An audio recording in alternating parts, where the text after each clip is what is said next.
Hi, I'm Mike, and today I'm going to show you how to make a loaf of no-knead sourdough bread using a frozen sourdough starter.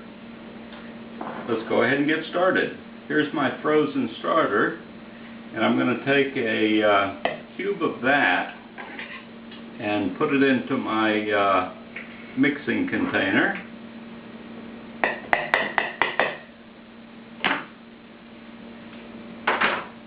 To that, I'm going to add about a quarter of a teaspoon of table salt.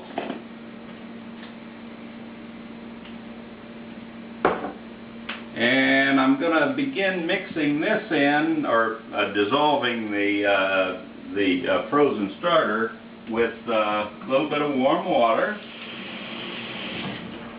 Now when I freeze my starter, I do it in it's in an active state, so it never really hard freezes. I mean, it stays foamy actually, so it doesn't take long to dissolve it. It's almost dissolved already. And I've got 1 3/8 cup of regular bread flour over here, which I'm going to add as soon as my starter dissolves. And you see it does not take long. Alright, so I'm going to just dump the whole thing in. Alright, now obviously I'm going to need to add water to this, but I don't measure the water. I'm basically just eyeballing it, because my objective is to, on my first rise dough, I want it to be nice and thick, as thick as possible. So I only add enough water to dissolve the flour powder, actually. And I guess pretty good this time, because this is almost exactly where I want it to be. Yeah, that's looking good. We got a nice thick dough for our first rise.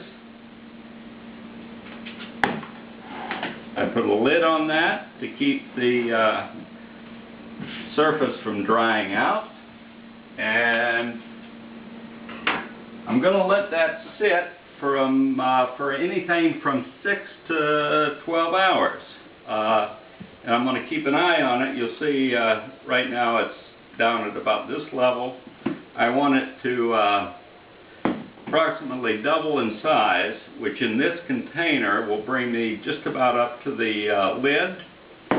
And I didn't mention it, but I'm going to be using my favorite baking pan, which is a 5-cup loaf pan with a lid. Alright? And incidentally, this is also 5 cups, the container. Alright, so we've done all we can for now, so I'm going to revisit you in 6 to 12 hours when my first rise is finished, okay? See you in a while.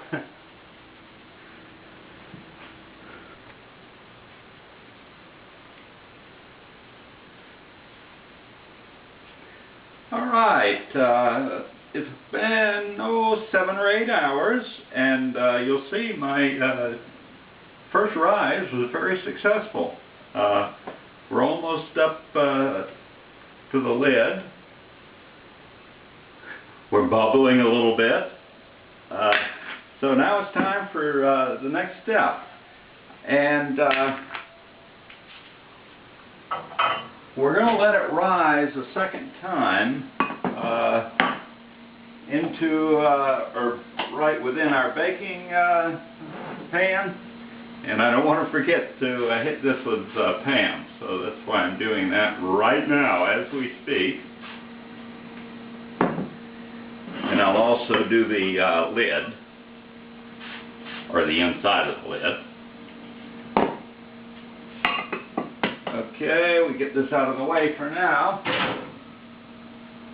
This is a very important step because the dough on the first rise sweats, it thins out. So we need to mix some more flour in with it to prepare it to rise again. So I just use a shaker for this. But alright, I put a little bit in the top, and I'll stir that down.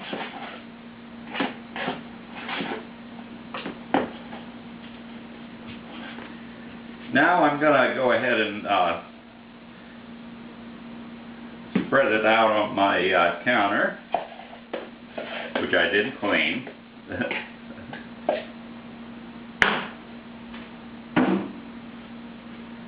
And again, don't be shy about using a lot of flour. It's very important that we get all the stickiness out of the dough.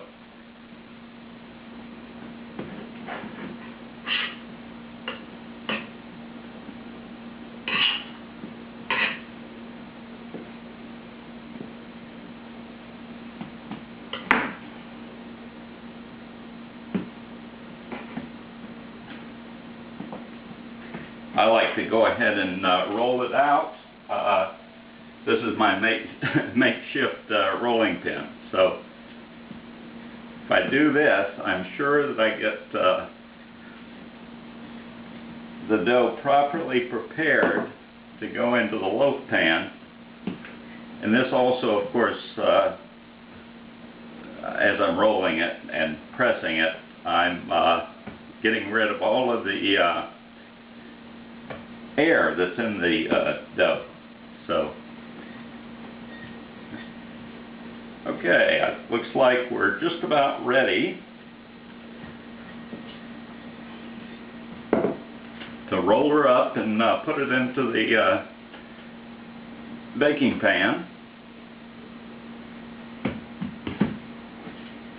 Now I'm going to make this about the same width as the loaf pan.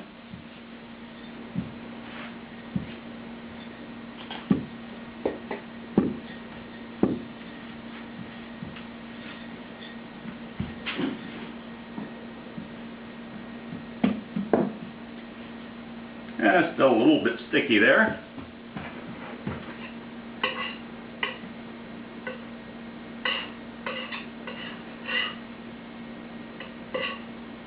All right.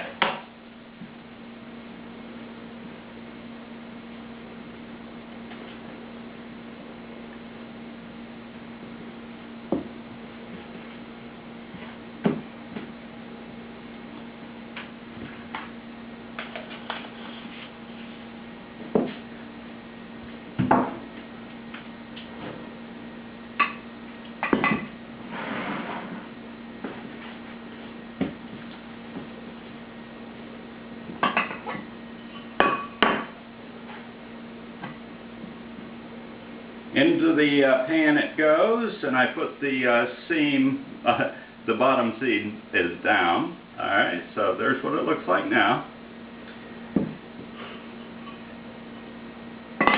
Alright, the lid goes on, and we need to keep a close eye on this because if it rises too far, it can actually take the lid right off the disc. But usually it gets about to the top and stops. But this is only going to take a couple of hours. So we'll leave this here, and I'll see you when my dough has risen properly, and then it'll be ready for the oven. See you in a couple of hours.